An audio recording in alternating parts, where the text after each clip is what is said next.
प्यारे बच्चों, good morning. मैं जयप्रकाश तिवारी, क्षितिज भाग 1 और कबीरदास की साखियाँ। जैसा कि पिछले साखी में आपको पढ़ाया गया था कि कबीर ने बताया था, अपने आप को स्वयं कहा था कबीर ने कि प्रेमी ढूंढत मैं फिराओ, प्रेमी मिले न कोई, प्रेमी को प्रेमी मिले सब भी समृत हो। कि जब ऐसे सच्चे भक्त की प्राप्ति हो जाती है तो सारा विष जो है, जहर जो है अमृत में बदल जाता है, सारा जहर भी अमृत में बदल जाता है। अब तीसरे साखी के माध्यम से कबीरदास जी क्या कहना चाहते हैं, इसको देखना है। हस्ती चढ़िए ज्ञान कौ सहज दुली चाडार, स्वान रूप संसारु है भूकन दे झक मार।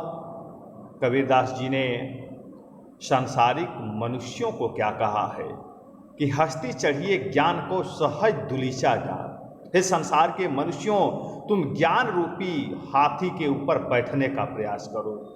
ये लौकिक हाथी पर बैठने के लिए कबीर ने नहीं कहा, अलौकिक हाथी ज्ञान रूपी हाथी पर बैठने के लिए कहा। वो भी कैसे? तो सहज दुलीचा डाल। सहज मतलब स्नेह रूपी, दुलीचा मतलब जो हाथी के ऊपर डाले जाने वाला मखमल होता है, बिस्तर होता है, उस बिस्तर को डालो। हे संसारिक मनुष्यों, हे संसार के लोगों, तुम ज्ञान रूपी हाथी के ऊपर चढ़ने का प्रयास करो, बैठने का प्रयास करो, और स्नेह रूपी बिस्तर को डाल करके बैठने का प्रयास करो। क्यों? दूसरी पंक्ति में कबीर ने कहा कि स्वान रूप संसार है भूकन दे झकमार, क्योंकि यह संसार जो है कुत्ते सदृश है, कुत्तों के समान है। वास्तविकता को यह समझने का प्रयास नहीं करता है।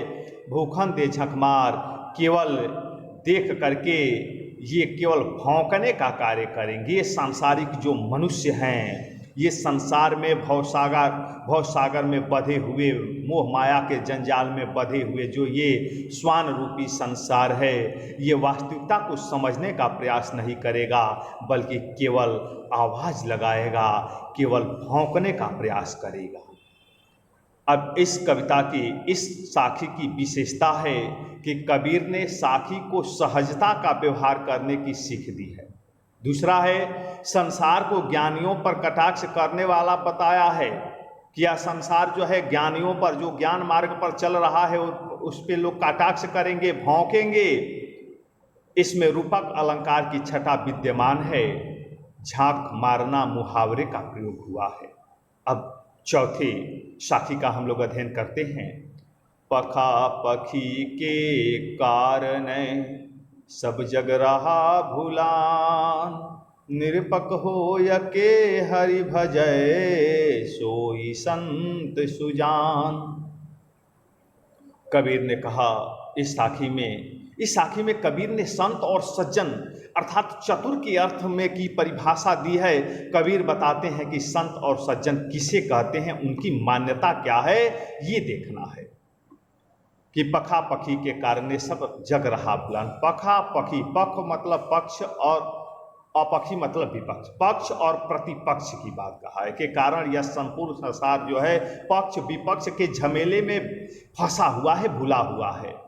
सारा संसार पक्ष विपक्ष के झमेले में पड़कर भ्रमित हो गया है, अर्थात व्यक्ति अपने वास्तविक जीवन लक्ष्य से भटक गया है। कबीर कहते हैं कि ऐसी भ्रम की स्थिति है जो किसी का पक्ष न लेकर के, अर्थात निरपक होए के हरि भजे सोई संत सुजान। कबीरदास जी कह रहे हैं कि जो किसी का पक्ष न लेकर, किसी की बात में न आकर के, यानी निष्पक्ष भाव से केवल ईश्वर को भजता है, उसी ईश्वर के पक्ष में रहता है। अर्थात इस संसार में न वह किसी पक्ष में रहता है न विपक्ष में रहता है। जिसे केवल परमात्मा का प्यार है, वही व्यक्ति सज्जन है, वही व्यक्ति संत है।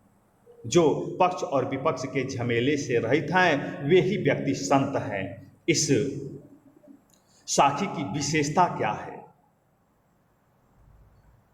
कि कबीर ने बिना किसी भेदभाव के भक्ति करने वाले को सज्जन कहा है। कोई भेदभाव नहीं किया है, बल्कि कहा है कि जो ईश्वर की, परमात्मा का भजन कर रहा है, वही संत है, वही सुजान है, वही सज्जन है। सोई संत सुजान में अनुप्रास अलंकार का प्रयोग हुआ है।